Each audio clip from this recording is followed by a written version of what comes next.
अब हम डिस्कशन करेंगे एक नया चैप्टर जिसका नाम है त्रिभुज। इंग्लिश में इसको कहते हैं ट्राइएंगल। सबसे पहले हम लोग पढ़ेंगे त्रिभुज होता क्या है। त्रिभुज एक प्रकार का तीन भुजाओं से बंद आकृति को हम क्या कहते हैं, त्रिभुज कहते हैं। यहाँ पे आप देख सकते हैं ये कैसा फिगर है, बंद है, क्लोज फिगर है। और ये क्या है, इसका शीर्ष है, एक शीर्ष ए है, एक शीर्ष बी है और एक शीर्ष क्या है कि सी है। तो त्रिभुज क्या होता है, त्रिभुज उस बंद फिगर को कहते हैं, तीन भुजाओं से बंद फिगर को कहते हैं जिसमें तीन शीर्ष होते हैं। इसमें क्या होता है, तीन शीर्ष होता है। और क्या होता है, जिसमें तीन कोण होते हैं, इसमें तीन भुजा होता है। ठीक है, तो इंग्लिश में इसको कहते हैं वर्टिक्स, इंग्लिश में कोण को कहते हैं एंगल, इंग्लिश में भुजा को कहते हैं साइड। तो त्रिभुज एक प्रकार का बंद फिगर होता है, तीन भुजाओं से बंद फिगर होता है जिसमें तीन शीर्ष तीन कोण। ये तीन शीर्ष हो गया ए बी और सी, और एक तीन कोण होते हैं, एक कोण ये हो गया और एक कोण ये हो गया और एक कोण क्या हो गया, ये हो गया। ठीक है, और इसके आंतरिक कोणों का जो योग होता है, यानी कि angle A plus angle B plus angle C, ये कितना होता है, 180 डिग्री होता है। ठीक है, अब उसके बाद हम पढ़ेंगे त्रिभुज के प्रकार, यानी कि इंग्लिश में इसको कहते हैं टाइप्स ऑफ ट्रायंगल। टाइप्स पढ़ेंगे इसके। सबसे पहले हम लोग पढ़ेंगे भुजा के आधार पर। किसके आधार पर, भुजा। इंग्लिश में इसको कहते हैं साइड्स। साइड्स के आधार पर कितने प्रकार के त्रिभुज होते हैं। ठीक है, सबसे पहला नाम है, इसको कहते हैं समबाहु त्रिभुज। समबाहु त्रिभुज। ठीक है, दूसरा होता है विषम बाहु त्रिभुज। ठीक है, तीसरा होता है समद्विबाहु त्रिभुज। ठीक है, तो भुजा के आधार पर तीन प्रकार के त्रिभुज होते हैं। एक होते हैं समबाहु त्रिभुज, एक होता है विषमबाहु त्रिभुज, एक होता है समद्विबाहु त्रिभुज। इंग्लिश में कहते हैं समबाहु त्रिभुज को क्या कहते हैं, इक्विलैटरल ट्रायंगल, और विषमबाहु को क्या कहते हैं, स्केलर ट्रायंगल कहते हैं। समद्विबाहु त्रिभुज को कहते हैं आइसोसेलेस ट्रायंगल कहते हैं। समबाहु त्रिभुज किसे कहते हैं, जिस त्रिभुज के तीनों भुजा बराबर हो उसको कहेंगे समबाहु त्रिभुज। विषमबाहु त्रिभुज किसके कहते हैं, जिस त्रिभुज के दो भुजा बराबर हो। विषमबाहु त्रिभुज किसे कहते हैं, जिस त्रिभुज के तीनों भुजा बराबर न हो। एक होता है समद्विबाहु त्रिभुज, जिस त्रिभुज के दो भुजा आपस में बराबर हो, उसको हम लोग कहेंगे समद्विबाहु त्रिभुज। ठीक है, अब हम पढ़ेंगे कोण के आधार पर। कोण के आधार पर भी क्या होता है, यानी कि एंगल के आधार पर कितने तरह के ट्रायंगल होते हैं। तो सबसे पहला होता है न्यून कोण त्रिभुज। न्यून कोण त्रिभुज होता है। दूसरा होता है समकोण त्रिभुज होता है। तीसरा होता है अधिक कोण त्रिभुज होता है। अधिक कोण त्रिभुज होता है। ठीक है, तो न्यूनकोण त्रिभुज, समकोण त्रिभुज और अधिक कोण त्रिभुज होता है। न्यूनकोण त्रिभुज को इंग्लिश में कहते हैं एक्यूट एंगल ट्रायंगल। समकोण त्रिभुज को इंग्लिश में कहते हैं राइट एंगल ट्रायंगल। अधिक कोण त्रिभुज को इंग्लिश में कहते हैं ऑब्ट्यूज एंगल ट्रायंगल। जिस त्रिभुज के तीनों कोण 90 डिग्री से छोटा होता है उसको कहते हैं न्यूनकोण त्रिभुज। समकोण त्रिभुज किसको कहते हैं, जिस त्रिभुज के एक कोण 90 डिग्री हो उस त्रिभुज को हम लोग कहते हैं समकोण त्रिभुज। अधिकोण त्रिभुज किसे कहते हैं, जिस त्रिभुज के एक कोण 90 डिग्री से ज्यादा होता है उसको हम लोग कहते हैं ऑब्ट्यूज एंगल ट्रायंगल, यानी कि अधिकोण त्रिभुज। तो अभी हमने क्या क्या पढ़ा कि त्रिभुज किसे कहते हैं, उसके बाद हमने क्या पढ़ा, त्रिभुज के कितने टाइप्स होते हैं। एक होता है भुजा के आधार पर त्रिभुज, एक होता है कोण के आधार पर त्रिभुज। त्रिभुज क्या होता है, तीन भुजाओं से बंद आकृति को कहते हैं जिसमें तीन शीर्ष तीन कोण होता है, तीन भुजा होता है और आंतरिक कोणों का योग 180 डिग्री होता है। और यहाँ पे भुजा के आधार पर समबाहु त्रिभुज, विषमबाहु त्रिभुज, समद्विबाहु त्रिभुज। समबाहु त्रिभुज किसे कहते हैं, जिसका तीनों साइड बराबर हो। विषमबाहु त्रिभुज किसे कहते हैं, जिसका तीनों साइड बराबर न हो। समद्विबाहु त्रिभुज किसे कहते हैं, जिसका दो साइड बराबर हो। न्यूनकोण त्रिभुज किसे कहते हैं, जिसमें क्या हो, तीनों साइड तीनों एंगल 90 डिग्री से छोटा हो। समकोण त्रिभुज किसे कहते हैं, जिसमें 90 डिग्री एक एंगल 90 डिग्री हो। अधिकोण त्रिभुज किसे कहते हैं, जिसमें एक एंगल 90 डिग्री से बड़ा हो। अब हम मिलते हैं अगला टॉपिक की तरफ। अब हम क्या पढ़ेंगे, नया टॉपिक पढ़ेंगे जिसका नाम है सर्वांगसम त्रिभुज।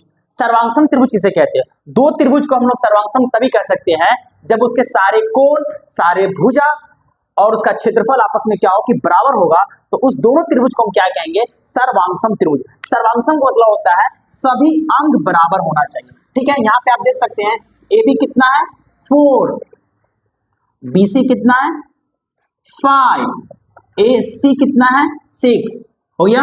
इस त्रिभुज में आइए, यहाँ पे क्या है डी ई कितना है 4, ई एफ कितना है 5 और डी एफ कितना है 6।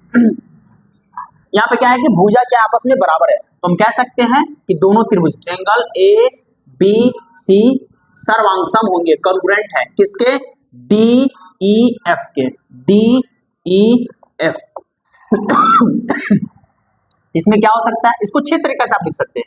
एक और तरीका से लिख सकते हैं, ए सी ट्रायंगल ए सी बी सर्वांगसम होंगे त्रिभुज डी एफ ई के।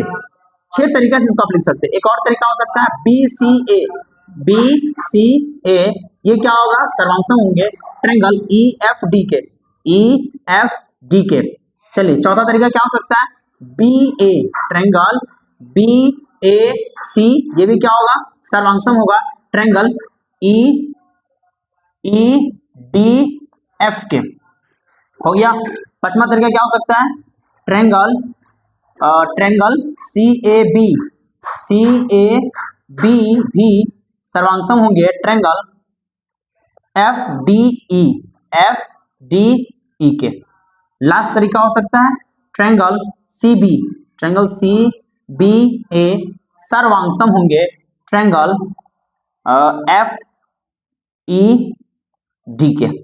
ठीक है, तो अगर दो त्रिभुज क्या है कि सर्वांगसम है तो इसका सीपीसीटी क्या हो सकता है, इसके परिणाम होंगे कि दोनों त्रिभुज की जो कोण होंगे, एंगल ए बराबर होगा एंगल डी के, ठीक है, संगत कोण बराबर होंगे, एंगल बी होगा एंगल ई के बराबर होगा, एंगल बी बराबर है एंगल ई, और एंगल सी जो होगा, एंगल सी बराबर होगा एंगल एफ के। ये हो जाएगा संगत कोण बराबर होंगे, भुजा भी क्या होगा, यानी कि साइड क्या होगा, बराबर होगा। ए बी किसके बराबर होगा, ए बी जो होगा वो किसके बराबर होगा, डी ई के, ठीक है। और बीसी जो होगा, बीसी किसके बराबर होगा, बीसी होगा ई एफ के बराबर होगा, और एसी किसके बराबर होगा, ए सी बराबर होगा डी एफ के बराबर होगा।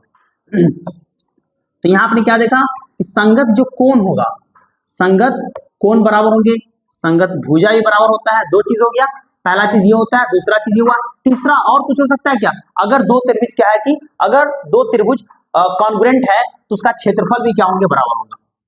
दोनों त्रिभुज का क्षेत्रफल क्या होंगे, बराबर होते हैं। ठीक है, चौथा पॉइंट क्या हो सकता है, भुजा का जो अनुपात होता है उसका जो रेशियो होगा वो हमेशा क्या होगा, 1 होगा। मतलब ए बी बट्टा सॉरी डी बराबर होगा बीसी बट्टा ई एफ बराबर एसी बट्टा डी एफ, इसका रेशियो कितना होगा, 1 होगा। ठीक है, तो अभी इतना हमने पढ़ा कि अगर दो त्रिभुज क्या है कि सर्वांगसम है तो उसके संगत कोण बराबर, उसके संगत भुजा बराबर, त्रिभुज दोनों त्रिभुज का क्षेत्रफल बराबर, और भुजा का जो अनुपात होगा वो भी कितना होगा, 1 होगा। ठीक है, तो यहां हमने क्या देखा, इसके निकालने की कितने शर्त हैं, साइड साइड साइड, एक होता है साइड एंगल साइड, एक होता है एंगल साइड एंगल, एक होता है एंगल एंगल साइड, एक होता है आरएचएस। ये क्या है, ये है समकोण त्रिभुज के लिए। ठीक है, इसमें क्या होता है कि अगर दो त्रिभुज है जिसका भुजा क्या आपस में बराबर हो, यहाँ क्या होता है, दो साइड बराबर और बीच वाला जो कोण होगा वो बराबर होना चाहिए। यहाँ क्या होता है, दो कोण बराबर और बीच वाला जो साइड है वो क्या होना चाहिए, बराबर होना चाहिए। यहाँ क्या होता है, दो कोण बराबर और कोई एक तीसरी भुजा अगर बराबर होना चाहिए। यहाँ क्या होता है, आरएचएस में क्या होता है कि 90 डिग्री होना चाहिए, समकोण त्रिभुज 90 डिग्री करेगा, और एक कर्ण बराबर होना चाहिए, और कोई एक साइड क्या हो कि बराबर हो। तो हम कह सकते हैं कि दोनों त्रिभुज क्या है कि कॉन्ग्रुएंट है, सर्वांगसम है। अब हम चलेंगे दूसरा नियम जिसका नाम है साइड एंगल साइड। ठीक है, चलिए अब हम क्या करेंगे, दूसरा टर्म कंडीशन पढ़ेंगे जिसमें क्या होता है कि दो साइड बराबर हो और बीच वाला क्या हो कि एंगल बराबर होना चाहिए, इंक्लूडिंग एंगल क्या होना चाहिए, बराबर हो सकता है। यहाँ देखिए दो त्रिभुज है, एक का नाम है ट्रायंगल एबीसी, दूसरा है डीईएफ। यहाँ देख सकते हैं एक साइड है 5, यहाँ भी एक है 5, एक साइड है 4, दूसरा साइड है 4। अब बीच का जो कोण आप देख रहे हैं ये कोण एंगल बी और एंगल एफ, ये भी क्या है कि इक्वल है। तो हम क्या कहेंगे, दोनों त्रिभुज क्या है कि सर्वांगसम हो गया। लिखेंगे ट्रायंगल ए बी सी सर्वांगसम है। किसके सर्वांगसम होंगे, यहाँ पे देखिएगा बड़ा उसका फिर क्या है कि हमने बड़ा फिर दूसरा नंबर लिया ए बी सी, पहले सबसे बड़ा साइड, उसका फिर मिडिल टर्म, उसका खाली स्थान, तो बड़ा फिर मिडिल, इसको हम लिखेंगे डी एफ ई। ये दोनों ट्रायंगल क्या होगा, सर्वांगसम हो गया। अब आप क्या निकालोगे कि एंगल बी जो होगा, हाँ एंगल ए बराबर होगा किसके, एंगल डी के। एंगल ए जितना होगा उतना ही एंगल डी है, ठीक है। और क्या निकलेगा, एंगल बी जितना है उतना ही एंगल एफ है, ये एंगल बी जितना है उतना एंगल क्या है, एफ है।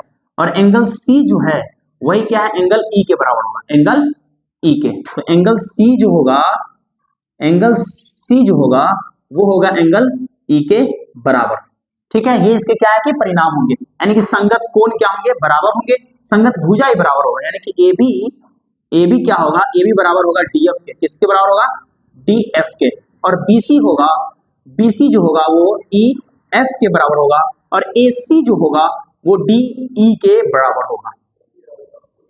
तो संगत कोण बराबर, संगत भुजा बराबर, और क्या हो सकता है, और यही हो सकता है कि सर पहला चीज तो ये हो सकता है, दूसरा ये हो सकता है, तीसरा क्या हो सकता है, इसके क्षेत्रफल भी, दोनों त्रिभुज के क्षेत्रफल बराबर होंगे, ये तीसरा चीज हो गया। चौथा चीज क्या होगा, भुजाओं का अनुपात का जो रेशियो होगा वो कितना होगा, 1 होता है, ठीक है। तो यहाँ हमने देखा कि दो त्रिभुज दिया था, ट्रायंगल एबीसी, और एक त्रिभुज था ट्रायंगल डीईएफ। यहाँ क्या था कि 5 4 के बीच में क्या है कि एक कॉमन एंगल है, एंगल बी, यहाँ एक साइड है 5, दूसरा साइड है 4, इसके बीच का एंगल कौन है, एंगल है एंगल एफ जो है वो भी क्या है, कॉमन है, इंक्लूडिंग एंगल है जो कि बराबर है। तो हम कह सकते हैं ट्रायंगल एबीसी ट्रायंगल डीएफ ई के क्या है कि सर्वांगसम है। तो इसमें संगत कोण इसका क्या होगा, संगत कोण बराबर होते हैं, संगत भुजा बराबर होते हैं, क्षेत्रफल बराबर होते हैं, और भुजाओं का जो अनुपात होता है वो भी क्या होता है, 1 होता है। अब हम चलेंगे तीसरा शर्त की तरफ, जिसमें होता है एंगल साइड एंगल, ठीक है। अब हम क्या करेंगे, तीसरा शर्त की तरफ चलेंगे, जहां कह रहा है कि दो कोण बराबर हो और बीच वाला जो साइड हो वो क्या होना चाहिए, बराबर होना चाहिए। यहां देख सकते हैं कि एंगल बी है एंगल ई के बराबर, और एंगल सी जो है वो किसके बराबर है, एंगल एफ के बराबर है, ठीक है। और उसके बीच का जो साइड है, यानी कि इसी साइड का नाम है, ये साइड क्या है, बीसी है, और जितना बीसी उतना ही क्या है, ईएफ है। तो आप क्या कह सकते हैं कि sir triangle A B C ये क्या होगा, सर्वांगसम होगा। देख रहे हैं ए यानी कि 1 किस तरह, उसका फिर बीच में आएगा। तो यहाँ भी क्या करेंगे, ट्रायंगल डी ई एफ के क्या होंगे, सर्वांगसम होंगे। तो संगत कोण क्या होगा, इसका बराबर होगा, एंगल ए बराबर होगा एंगल डी के, दूसरा क्या होगा, एंगल बी बराबर होगा एंगल ई के, और एंगल सी बराबर होगा एंगल एफ के। संगत कोण बराबर, संगत भुजा ही बराबर होगा, ए बी बराबर है डी ई के, बी सी बराबर है ई एफ के, ए सी बराबर है डी एफ के, ठीक है। तो अभी क्या देखा कि दोनों त्रिभुज क्या है कि सर्वांगसम है, तो संगत कोण संगत भुजा बराबर होगा। तीसरा चीज क्या, पहला चीज तो ये, दूसरा चीज ये होगा, तीसरा चीज क्या होगा, क्षेत्रफल भी बराबर होंगे, दोनों त्रिभुज के आपस में क्षेत्रफल और परिमाप यानी कि पेरीमीटर आपस में बराबर होंगे। और चौथा चीज क्या हो गया, इसके भुजाओं का जो अनुपात होगा वो भी क्या होगा, 1 होगा। ये 4 चीज निकल के आता है अगर दो त्रिभुज क्या है, अगर दो त्रिभुज क्या है कि कॉन्ग्रुएंट है, सर्वांगसम है, तो उसके संगत कोण बराबर होते हैं, संगत भुजा बराबर होती है, और दोनों त्रिभुज का क्षेत्रफल आपस में बराबर होगा, दोनों त्रिभुज के परिमाप आपस में बराबर होते हैं, और भुजाओं का जो अनुपात होता है वो 1 होता है। अब हम चलेंगे चौथा नियम जिसका नाम है एंगल साइड। क्या करेंगे, अब हम क्या करेंगे, चौथा कंडीशन की तरफ चलेंगे। अगर क्या हो कि दो कोण बराबर हो और एगो कोई भी साइड क्या हो कि आपस में बराबर होना चाहिए। यहाँ देख सकते हैं एंगल बी बराबर है एंगल ई के, और एंगल सी बराबर है एंगल एफ के, और एक साइड ए बी और दूसरा साइड कौन है, डी, आपस में बराबर है। तो हम लिख सकते हैं ट्रायंगल ए बी सी सर्वांगसम होंगे ट्रायंगल डी ई एफ के। अगर सर्वांगसम है तो संगत कोण एंगल ए बराबर होगा एंगल डी के, एंगल बी जो है वो बराबर होगा एंगल ई के, एंगल सी जो है वो बराबर होगा एंगल एफ के। ये संगत कोण बराबर, और भुजा जो होगा उसका वो भी क्या होगा, बराबर। ए बी जितना है उतना ही क्या होगा, डीई होगा, जितना ए बी उतना ही डी, और बीसी होगा ई एफ के बराबर, और ए सी होगा डी एफ के इक्वल। तो ए बी बराबर कितना हो जाएगा, डीई, बीसी क्या हो जाएगा, बीसी बराबर होगा ई एफ के, ठीक है। एसी किसका होगा, एसी बराबर होगा डी एफ के, ठीक है। और क्या हो सकता है, पहला चीज ये हो सकता है, दूसरा चीज ये हो सकता है, तीसरा चीज क्या हो सकता है सर, एरिया यानी कि क्षेत्रफल और परिमाप, यानी कि दोनों त्रिभुज के क्षेत्रफल और पेरीमीटर बराबर होंगे। चौथा चीज क्या निकल के आ रहा है, चौथा चीज ये हो सकता है इसके जो भुजाओं का अनुपात होगा वो कितना होगा, 1 होगा। ये था चौथा नियम। उसमें क्या कहता है कि दो कोण और एक कोई भी साइड अगर बराबर है तो दोनों त्रिभुज क्या होंगे, कॉन्ग्रुएंट होंगे। तो कॉन्ग्रुएंट से क्या परिणाम निकलता है कि संगत कोण बराबर होंगे, संगत भुजा बराबर होते हैं, क्षेत्रफल और पेरीमीटर आपस में बराबर होते हैं, और संगत भुजाओं का अनुपात भी 1 होता है। अब हम चलेंगे लास्ट कंडीशन जिसका नाम है RHS। अब हम क्या करेंगे, अब हम पचमा शर्त की तरफ चलेंगे जो कि किसके लिए है, समकोण त्रिभुज के लिए। यहाँ देख सकते हैं एंगल B है 90 डिग्री और इस फिगर में क्या है एंगल E कितना है 90 डिग्री है, और यहाँ जो कर्व है AC वो भी क्या है कि दोनों बराबर है, और कोई एक साइड क्या हो कि बराबर हो, तो कह सकते हैं कि दोनों ट्रायंगल क्या है कि आपस में कॉन्ग्रुएंट होंगे, सर्वांगसम होंगे। अगर दो समकोण त्रिभुज है उसमें क्या है कि 90 डिग्री और क्या है कि कर्व बराबर हो और कोई एक साइड भी बराबर हो, तो कह सकते हैं दोनों त्रिभुज क्या होंगे, कॉन्ग्रुएंट होंगे।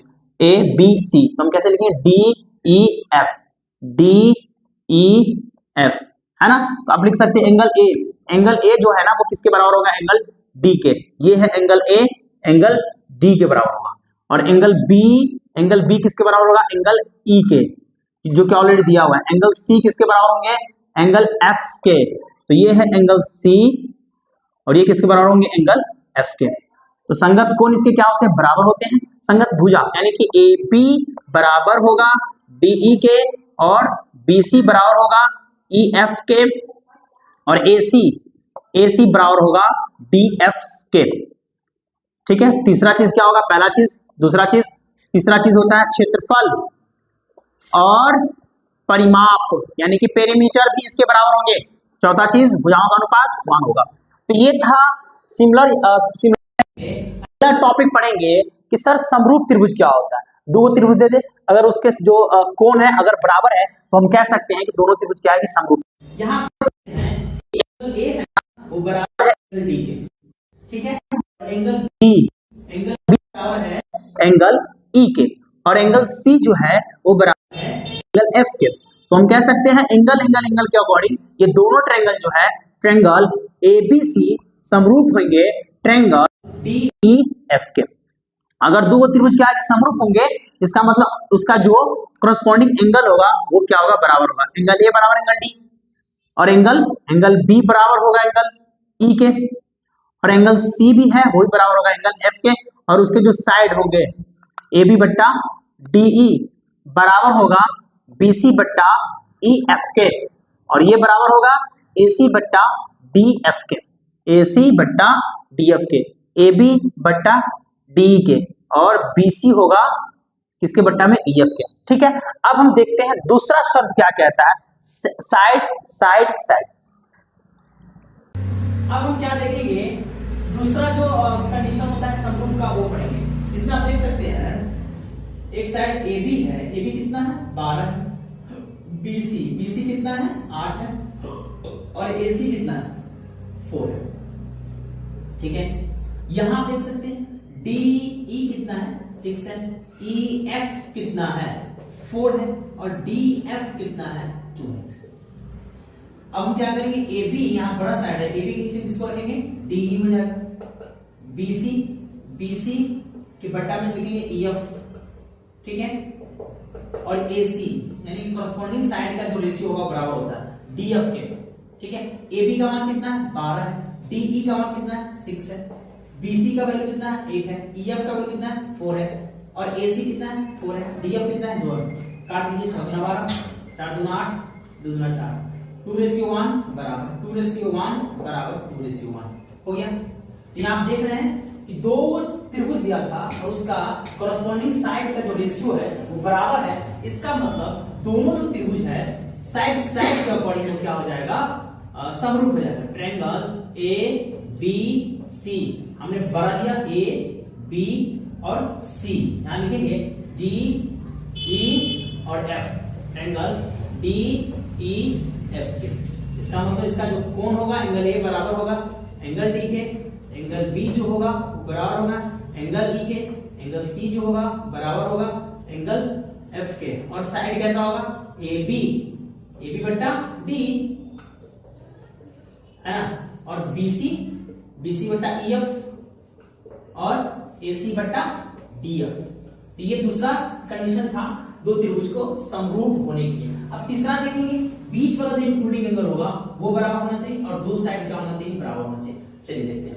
अब हम क्या करेंगे, समरूप होने का जो तीसरा शर्त है उसका नाम है साइड एंगल साइड। यानी कि बीच का कोण बराबर होना चाहिए और दोनों भुजाओं का अनुपात क्या होना चाहिए, बराबर होना चाहिए।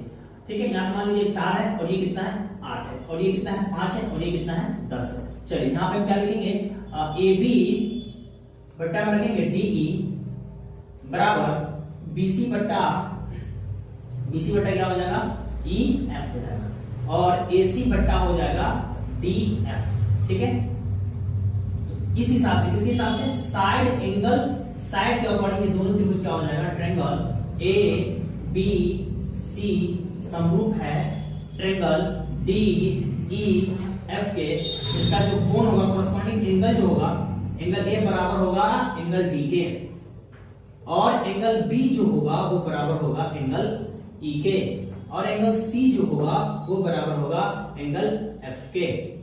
और क्या होंगे उसके जो कॉरस्पॉन्डिंग साइड का जो रेशियो होगा वो भी आपस में क्या होंगे, बराबर होंगे, तब जाके वो दोनों त्रिभुज को हम लोग कहेंगे सिमिलर ट्रायंगल। इस क्लास में हमने डिस्कशन किया कि त्रिभुज किसे कहते हैं, ट्रायंगल क्या होता है, भुजा के आधार पर कितने तरह के त्रिभुज होते हैं, कोण के आधार पर कितने तरह के त्रिभुज होते हैं, उसके बाद कॉन्ग्रुएंट ट्रायंगल का क्या रूप होता है, उसका क्या टर्म कंडीशन होता है, हिंदी में उसको कहते हैं सर्वांशल त्रिभुज कौन होगा, उसके कुल कितने कितने टर्म कंडीशन होते हैं, फिर समरूप त्रिभुज क्या होता है, उसका टर्म कंडीशन क्या होता है, वो सब हमने डिस्कशन किया। बेसिक टूल्स उसमें जितने भी क्वेश्चन था हमने सॉल्व किया। अब हम मिलते हैं अगले चैप्टर में जिसका नाम है निर्देशांक ज्यामिति।